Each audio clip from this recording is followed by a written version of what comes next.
በስተመጨረሻው ከባድ ጉዳት ደርሶባት ከዚህ ዓለም በሞት ተለየች። በሚያሳዝን ሁኔታ እንዲሁም አደጋው በጣም ከባድና ውስጧ እስሯ ስለገባ ዶክተሮቹ በፍጹም መትረፍ አልቻለችም ብለው አሰናበቷቸው። ራኬብ እጅጉን ደንግጣና እጅጉን ተጸጽታ ልቧን እየወገረች የእህቴ ገዳይ እኔ ነኝ እያለች እምባደም ማልቀስና እንዲሁም ማዝራት ሆኖ ቀረም። ኪራና ጽናት በስተመጨረሻም እውነቱን አወቁ። ለካስ ለኛ ብላ ነው ሰኒ እስከ ዛሬ ድረስ ሁሉንም ነገር በሆዷ ችላ ጓደኝነትን መርጣ እንደዚህ ስትሰቃይና መከራዋን ስታይ የነበረው። እኛ ታዲያ መቼ ለምንድነው የጠፋሽው? ለምንድነው እስከኛ የራቅሽው? ብለን መች ጠየቅናትና ይህ ሁሉ ጥፋታችን የኛ ነው እያሉ እነሱም በተራቸው መንገብገቡን ቀጠለችበት።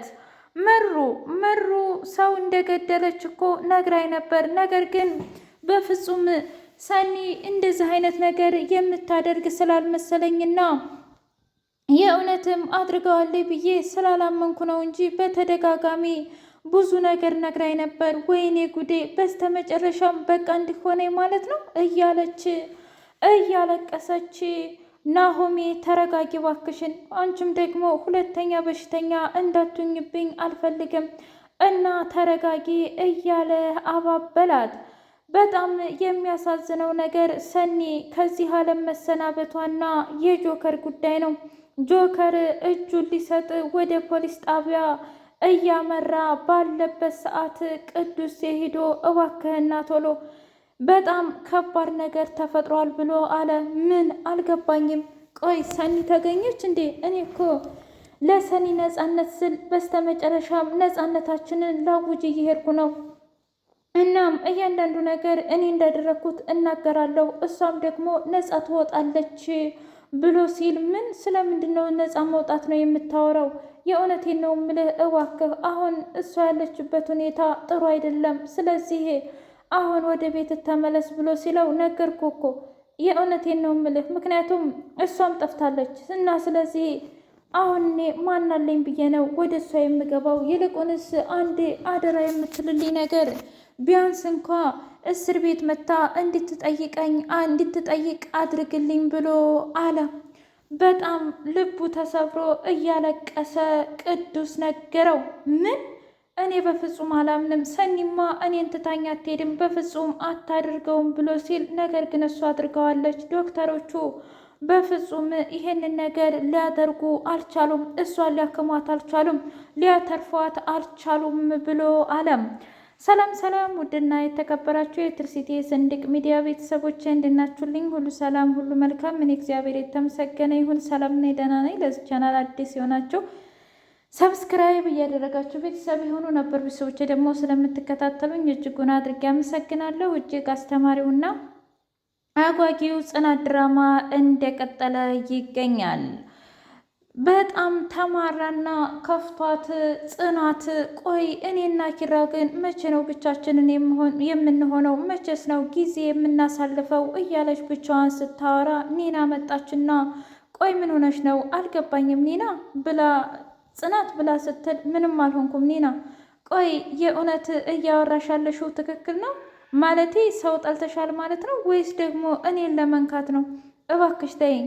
እኔ የምልሽ አንድ ነገር ብቻ ልንገርሽ። ምንድን ነው እሱ?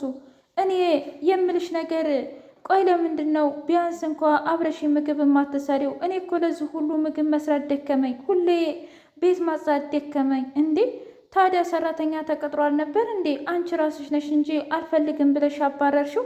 ኦሆ ስለ ቤቴ ጉዳይ የሚወስነው እኔ መስሎኝ። ቆይ አንቺ ልትወስኝልኝ ነው እንዴ?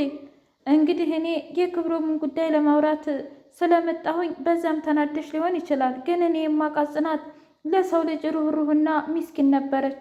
ስትስተካከይ ደህና ስትሆኚ እናወራለን ብላ ኒና ጥላ ወጣች። ኒና ብቸኝነትና እንዲሁም ጥገኛ መሆኗ በጣም ሞራሏን ስለነካት ናቲ ጋ ደውላ ናቲ እባክህ ዛሬ መገናኘት አለብን ብላለችው። ምን ሆነሽ ነው? እኔ አላውቅም። አንዳንድ ጊዜ የጥገኝነት ስሜት እየተሰማኝ ነው። ምን? አንቺማ በፍጹም ጥገኛ አይደለሽም። አንቺ እኮ በጣም ጀግናና ከሰው ጋር የምትተዳደሪ ነሽ ብሎ ሲላት፣ ኧረ እባክህ ለእኔ ሞራል እየሆንከኝ ነው። የእውነቴን ነው እምልሽ እንዳንቺ አይነት ሰው በፍጹም በምድር ላይ የለም ብሎ ሲላት፣ ግን እንደዛ አይደለም። እውነት ለመናገር አንዳንድ ጊዜ ለኪራና ለጽናት ሸክም እየሆንኩባቸው ይመስለኛል ብላ አለች። አይ እንደዛ ከሆነ እኔም ይሰማኛል። ሁሌ ቅዱስ ላይ ስለተቀመጥኩና ቅዱስን እንደ ሀርግ ስለምለው እኔም የጥገኝነት ስሜት ይሰማኛል። ግን ደግሞ ይሄ የእውነትም ነው ምልሽ ሁሉም ስሜት ላይ ስለሆነ ተረጋጊሽ፣ ሁሉም ፈጣሪ በፈቀደው ሰዓት ይስተካከላል ብሎ አበረታታትና እንዲሁም ከሀዘኗ እንድትወጣ አደረጋት። በስተመጨረሻ ሰኒ ከወደቀችበት ይዞ መጥቶ ናሆሜ አስተኛት ሆስፒታል። ለሁሉም ከተናገረ በኋላ ራኬብ ይህ ሁሉ የኔ ጥፋት ነው፣ እህቴን ውጭልኝ ከቤቴ ባላባርራት እንደዚህ አትሆንብኝም ነበረ። ቆይ አሁን ብትሞት ምንድን ነው የሚወጣኝ? እያለች እንባ ደም አለቀሰች። ጽናት እባክሽን ተረጋጊ፣ እባክሽን ራኬብ እስኪ ተረጋጊ እያለች ማበረታቷን ቀጠለችበት። ሀናና ኪራ እየተቀራረቡ እንዲሁም አብረው ምግብ እየበሉና እየጠጡ ይገኛሉ። ጭራሽ ጽናትን ምሳ እንበላለን ዛሬ ፏፍሽ ብለሽ ጠብቂም ብሎ እሷ ተዘገጃጅታ እቤት እየጠበቀችው፣ እሱ ግን ከሀና ጋር ውጭ ምሳ በላ። እናም ታውቃለህ ዛሬ ካንተ ጋር ሲሆን በጣም ሀብታይት የተከፍቶ በላሁ፣ ሰሞኑን እየበላሁ አይደለም ብላ ስትለው፣ ምን? ቆይ እኔ ምልሽ ከዛ ሌላ ምን አይነት ምግብ እንድትበይ ፈልገሽ ነው? እንደ ጉድ እኮ ነው የበላሽው። ምን ነው እየታዘብከኝ ነበር እንዴ? አይ እሱማ እየታዘብኩሽ አልነበረም፣ ግን ደግሞ ገርሞኝ ነው እንጂ ሀብታይቴን ዘጋው ምናምን ስትይ፣ ወይ ጉድ! ይልቁንስ አንተ ለምንድን ነው ዛሬ ማለቴ ለባለቤት ደውለህ አብራችሁ ልትበሉ አልነበር እንዴ? ምን ችግር አለው ታዲያ ካንቺ ጋር ብበላ? አይ እኔማ ሚስትህ እኮ እንዳትከለክለን ወይም ደግሞ ከሰማች ካየች ትቆጣለች ብዬ ነው። እሱ ችግር የለውም እኔ በምወጣበት መንገድ እወጣበታለሁ ብሎ አለ።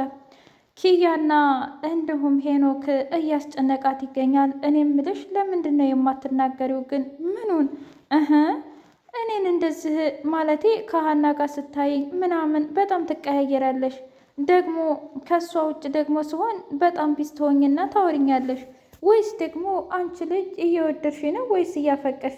ንገሪኝና ልረዳሽ ብሎ ሲላት፣ ምን እኔ እናንተ ፍቅረኛሞች በምን ተገናኝተን? አረ እባክሽ እኔን የመሰለ ወንድ አግኝተሽ ነው እንዴ? አረ እንደዛ አይደለም፣ እኔ ሲያልፍም አይነካካኝ። ግን ደግሞ አንተ እንደምታስበውና እንደምትፈልገው ሆኖ አያውቅም። ምን ማለት ነው?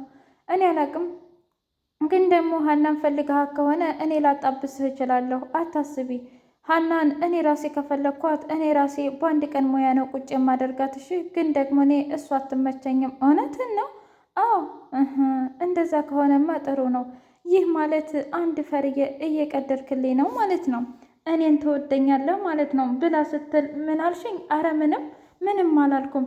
ጽናትና ውጭ ሀገር ያለው ልጅ እያወሩ ባሉበት ሰዓት ለምንድን ነው ትዳር ያላስብከው ብላ ስትለው፣ ባክሽ ትዳር ጭቅጭቅ ነው እና የኔ የምላት ሰው ጸባያተኛ ሰው ሳገኝ ደግሞ በጣም ደስ ይለኛል እንጂ አሁን ላይ ትዳር በፍጹም አልፈልግም ብሎ ሲላት፣ ልክ ነህ። ትዳር መጀመሪያ የእውነትም ልብ ከልብ መተዋወቅ አለብህ። ፍቅር ብቻ ስላለ ትዳር ይመሰረታል ማለት አይደለም እያለች ወደ ኋላ ስለ ኪራና ስለ እሷ ስታስብ፣ እውነትም እኮ እኔና ኪራ እንዋደዳለን እንጂ ነገር ግን አብሮ ለመኖር የሚያበቃን ነገር የለም። ሁሌ ጭቅጭቅ፣ ሁሌ መከራ። አሁን ደግሞ ይባስ ብሎ አንድ ጊዜ ምሳ ይቀጥረኝና እንደገና ይጠፋል። ማታ ተዘጋጅና ጠብቂኝ ይለኝና ቤቴን ፏርጌ ከጠበቅኩት በኋላ እሱም ይቀራል። ቆይ ወንድ ልጅ ግን ካገባ በኋላ ውጩጩን ያያል የሚባለው ነገር እውነት ነው እንዴ? አይ ደግሞ የኔ ኪራ በፍጹም እንደዛ አያደርግም። እና ታዲያ ስህተቱ ማን ላይ ነው? እኔ ላይ ነው ወይስ ደግሞ ኪራ ላይ? እያለች መጨነቅና መጠበብ ጀመረች። ጽናት ምን ነው እያወራሽኝ እኮ አይደለም ብሎ ሲላት፣ ውይ በጣም ይቅርታ፣ እውነት ለመናገር ስለ ትዳር አንድ ነገር ልልህ እፈልጋለሁ። እሱም ደግሞ በደንብ ሳታጠናና ረድ ሳትሆን ትዳር ውስጥ እንዳገባ ብላለችው። ውይ ጽናቴ፣ ለማንኛውም በቅርብ ጊዜ ወደ ኢትዮጵያ ስለምመጣ ያው አዲስ አበባ መቼም ለመጀመሪያ ጊዜ የማርፈው እናንተ ቤት ነው ብሎ ሲላት፣ እሺ በጣም ደስ ይለኛል ብላ ጽናቴ እንግዲህ የሚመጣው ልጅ በጉጉት እየጠበቀችው ትገኛለች። ኪራ በቅናት